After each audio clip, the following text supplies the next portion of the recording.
if you think I don't have the power, and the whole world tells you women can't lift more than 50 pounds. Most women will not be able to lift more than 50 pounds. That's just how it will go until some woman questions that and says, wait a second, is that true?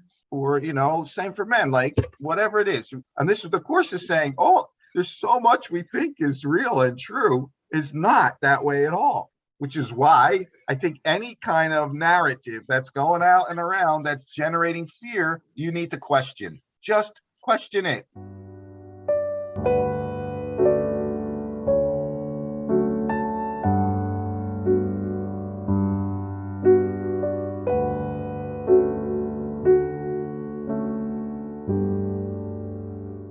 Letting go of all of what you think is happening in the world, because all of what you think is happening in you and around you is made up by you.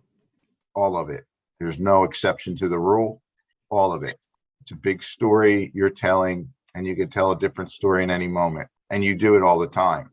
So even with this person who's been in it deep for a long period, at moments, a few hours, a day or so, they come out and there's laughter. All of what was happening doesn't even exist. We're capable of doing this. We just have to be available to it. And that's just being willing to say, I don't know. I know God's intention for me is pure joy and happiness. That is it. If anything else is happening, it's not God's. God's not doing that.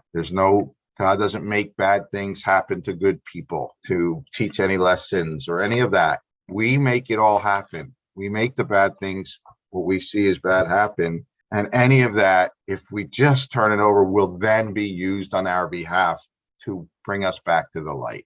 It's that simple. It's hard to get. It's hard to let go of. We get very convicted in our beliefs and our thoughts, what we think is happening.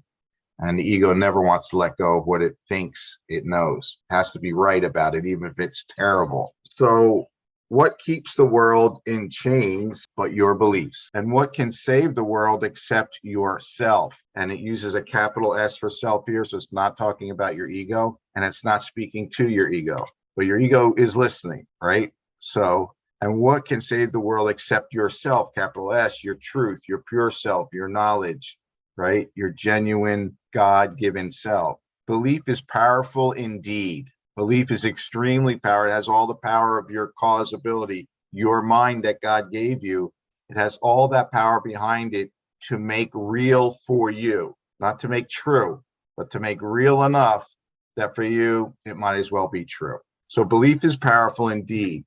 The thoughts you hold are mighty. Illusions are as strong in their effects as is the truth. And what are the effects? When the course is in this sentence, when it says the thoughts you hold are mighty and illusions are strong in their are as strong in their effects as is the truth.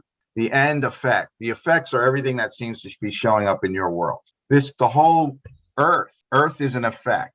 It is not cause. We act as if it caused. We act as if the sun is rising and causing our happiness or whatever, but we are causing all of it. We are cause, it is an effect. But the effect it's talking about here is the final effect, which is your emotional state, your peace or your suffering. That's all there is. The final effect.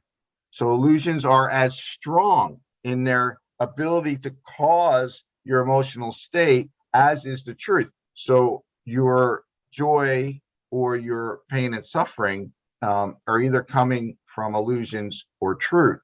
Both are equally powerful to, generate emotions in you. So, and really the only two emotions are in the end, love or fear, or, joy and suffering. If you're not in joy, you are in an illusion. But it's like acknowledging the power of an illusion. And the belief is what generates the illusion. So your belief and your believability, your ability to firmly believe in something is extremely powerful. And so there's a place in the course where it says, beware of the power of a hidden belief. The hidden ones, the ones you don't know are running. You came up with them whenever, a long time ago, and they're running like software in the background of your little computer. Those suckers are generating your world. You don't see it. You think it's shit's just happening out of the blue, but they generate who's around you, how they behave, what you choose to do or not do, what job you take, you know, the money you make. It's your beliefs generate all of that. It feels like it's happening to us, right? But it's not. You're happening to it. Your belief generates the illusion, and then it seems as if we're at the effect of the illusion.